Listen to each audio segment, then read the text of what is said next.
दोस्तों, ये कहानी प्रियंका की है जो पटना में रहती है। प्रियंका पटना में ही एलएलबी लास्ट ईयर की पढ़ाई कर रही थी। प्रियंका बहुत ही गरीब परिवार से आती है।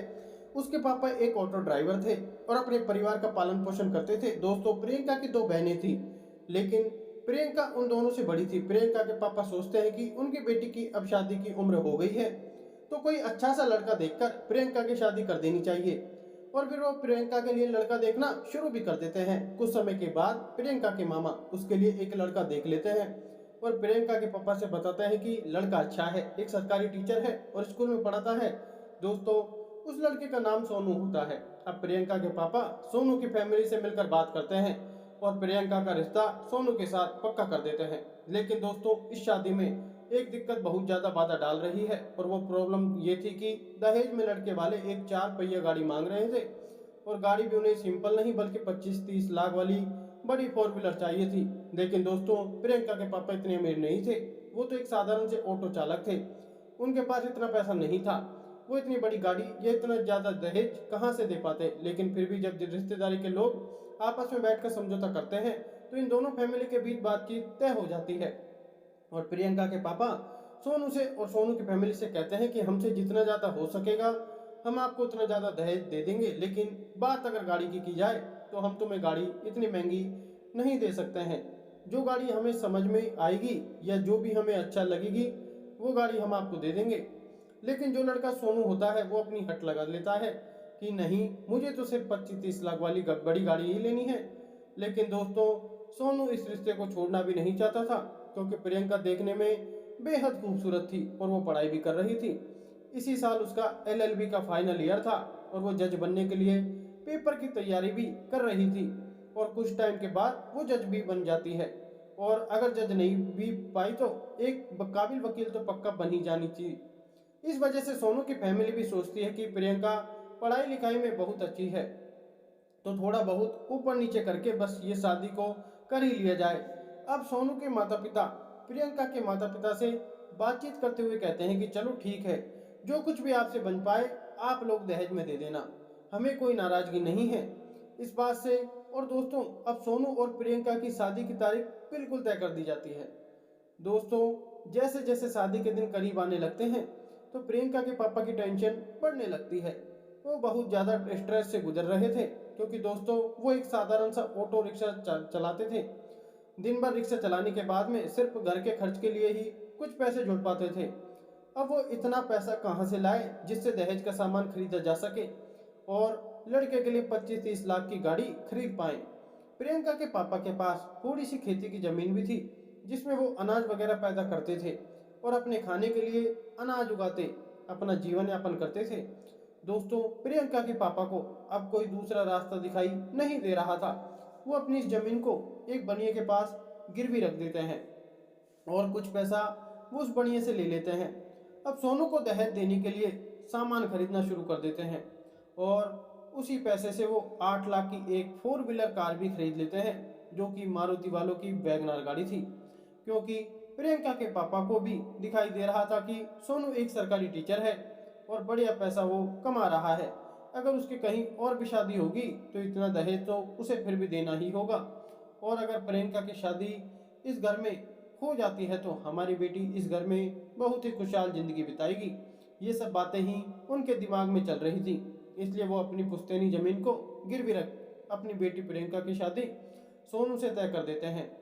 दोस्तों, प्रियंका अपने पापा को समझाते हुए बोलती भी है कि पापा, आपको क्या जरूरत है इतना दहेज देने की और ऐसे लड़के से मेरी शादी कराने की जिससे हम सबकी जिंदगी दाव पर लग जाएगी।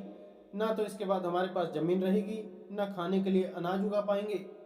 पापा, मैं ये शादी नहीं करना चाहती हूँ, आप कोई और लड़का देख लीजिए, मैं किसी और से शादी कर लूँगी। आपको इतना ज़्यादा टेंशन लेने की कोई ज़रूरत नहीं है, इतना दहेज देने की ज़रूरत नहीं है। लेकिन दोस्तों, प्रियंका के पापा उसकी किसी बात को नहीं सुनते हैं। और दोस्तों, आमतौर पर कोई भी माँ बाप नहीं चाहेंगे कि उनकी बेटी की शादी जहाँ कहीं भी हो बस वह हंसी खुशी रहे। इसके बाद शादी की तैयारी बड़े ही धूमधाम से शुरू हो जाती है और विवाह का दिन भी नजदीक आने लगता है। और फिर सोनू बहुत ही धूमधाम से बारात लेकर प्रियंका के घर पहुंच जाता है। दोस्तों, सभी कुछ कुशल मंगल बीत गया, लेकिन जब जयमाला का समय आता है तो सोनू प्रियंका के पापा से बोलता है कि मेरे दहेज का जो भी सामान आपने खरीदा है, एक बार वो सभी सामान हमें दिखा दीजिए, हम देखना चाहते हैं। अब प्रियंका के पापा दहेज का सभी सामान सोनू के माता पिता और सभी बारातियों को दिखाने लगते हैं। वहां उपस्थित सभी लोग दहेज को देखकर खुश थे, लेकिन सोनू को जब गाड़ी दिखाई देती है तो वह बहुत ज्यादा क्रोधित हो जाता है और चिल्लाते हुए कहता है कि मैंने आप लोगों से दूसरी गाड़ी मांगी थी और आप लोग इतनी सस्ती गाड़ी हमें देने चले हो। जब तक मुझे महंगी बड़ी गाड़ी नहीं मिल जाती तब तक मैं ये शादी नहीं करूँगा। अब दोस्तों हालात वहाँ बिगड़ने लगते थे।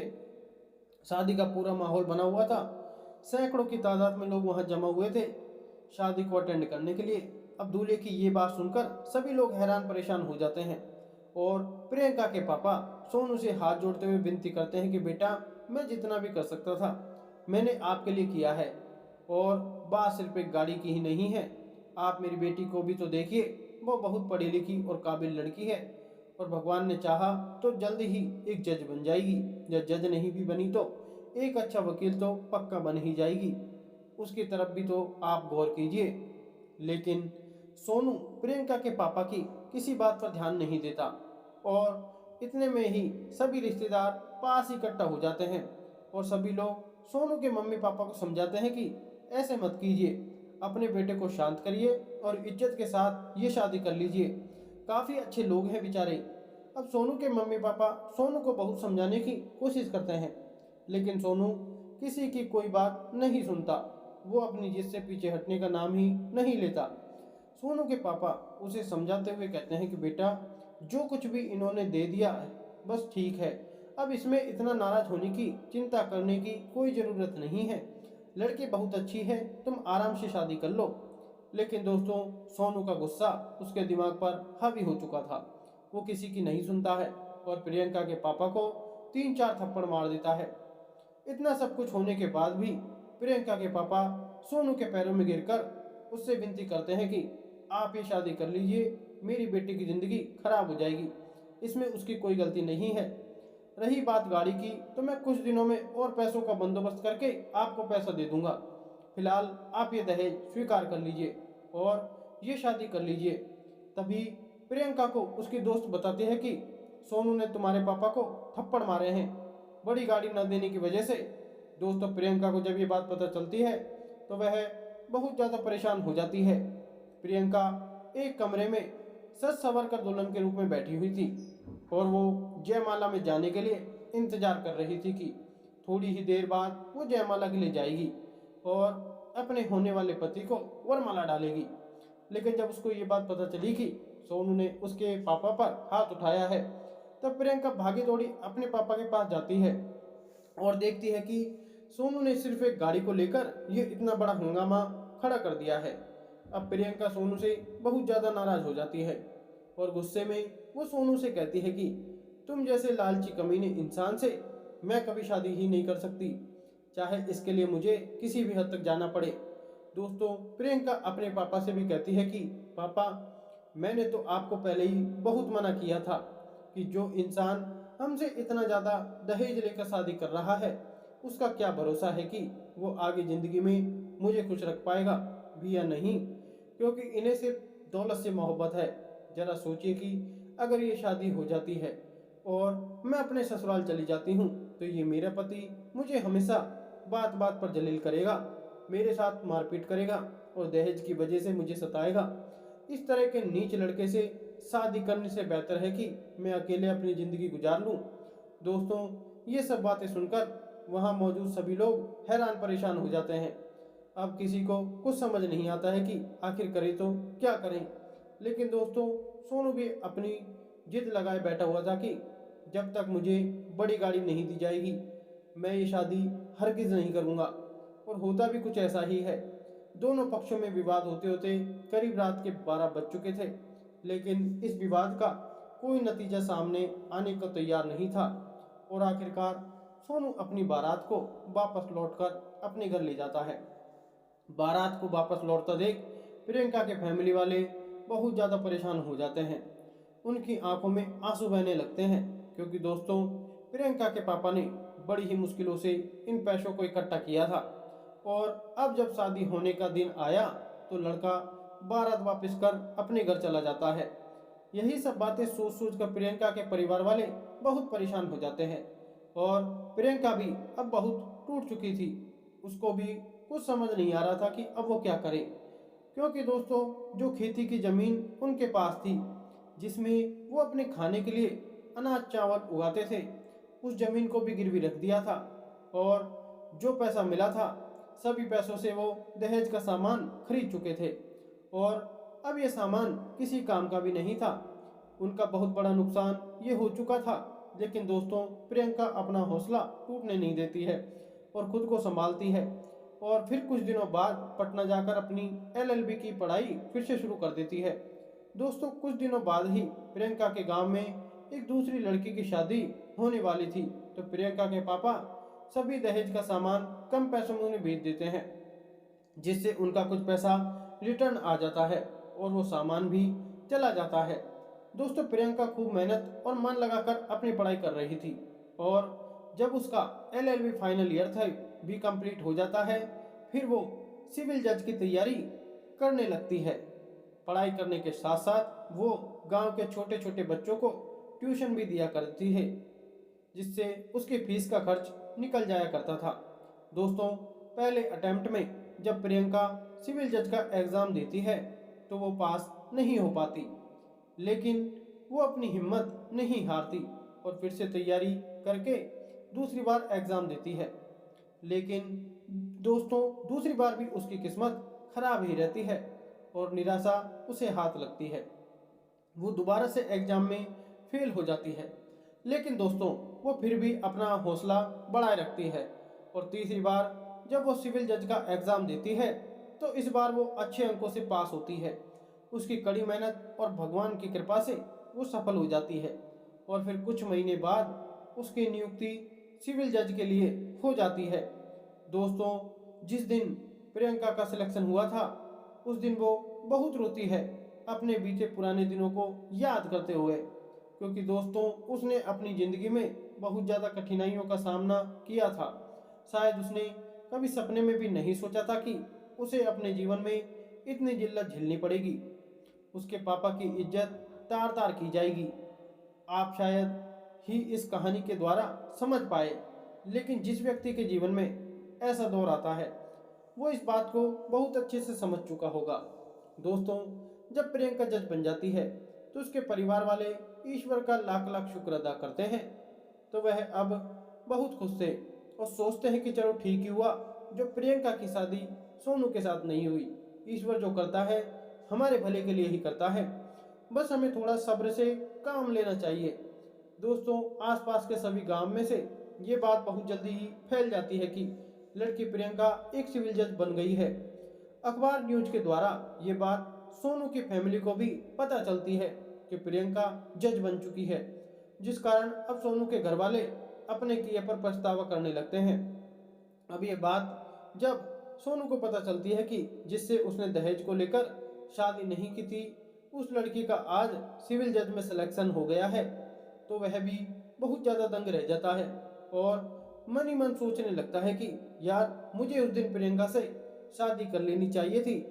अब प्रियंका के सिविल जज बनने के बाद उसकी पोस्टिंग कई जगहों पर होती है, कभी किसी शहर में तो कभी किसी शहर में, लेकिन 3 साल बाद जब उसकी पोस्टिंग अपने ही बिहार के गया जिले में होती है तो फिर वो वहाँ पर अपनी सेवाएं लोगों को देने लगती है, जज की सेवाएं देने लगती हैं।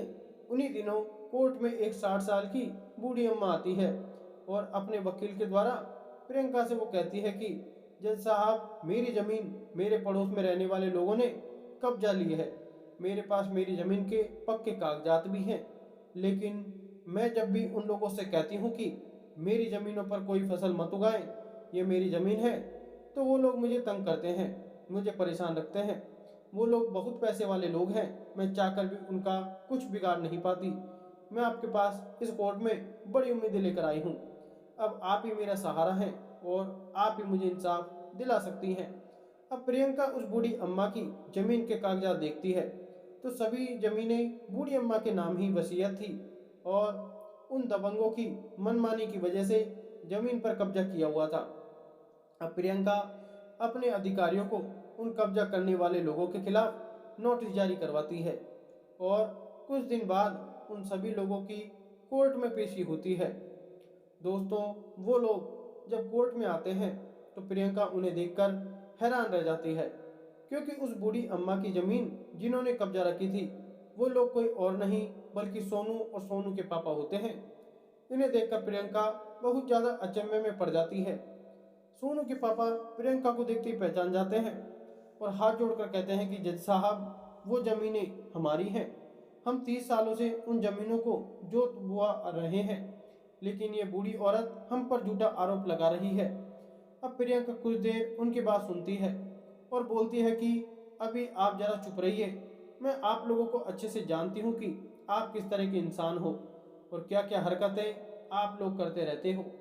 अब कोर्ट में लेखपाल को बुलाया जाता है और जमीन के जो भी कागजात वगैरह होते हैं उन्हें निकलवाया जाता है। तो पता चलता है और लेखपाल बताते हैं कि ये जो ज़मीन है इन्हीं बूढ़ी अम्मा के नाम पर है और जबरन ये लोग इस जमीन पर कब्जा जमाए हुए हैं। दोस्तों, सच्चाई सामने आने के बाद प्रियंका सोनू और सोनू के पापा पर 1 लाख रुपए का जुर्माना लगाती है और कहती है कि ये 60 साल की बूढ़ी अम्मा कई सालों से कोर्ट के चक्कर लगा रही है, तो इनका जितना भी पैसा इसमें फिजूल खर्च हुआ है वो सब पैसा भी तुम्हें इन्हें देना होगा। मैं ये केस अभी बंद नहीं करने वाली।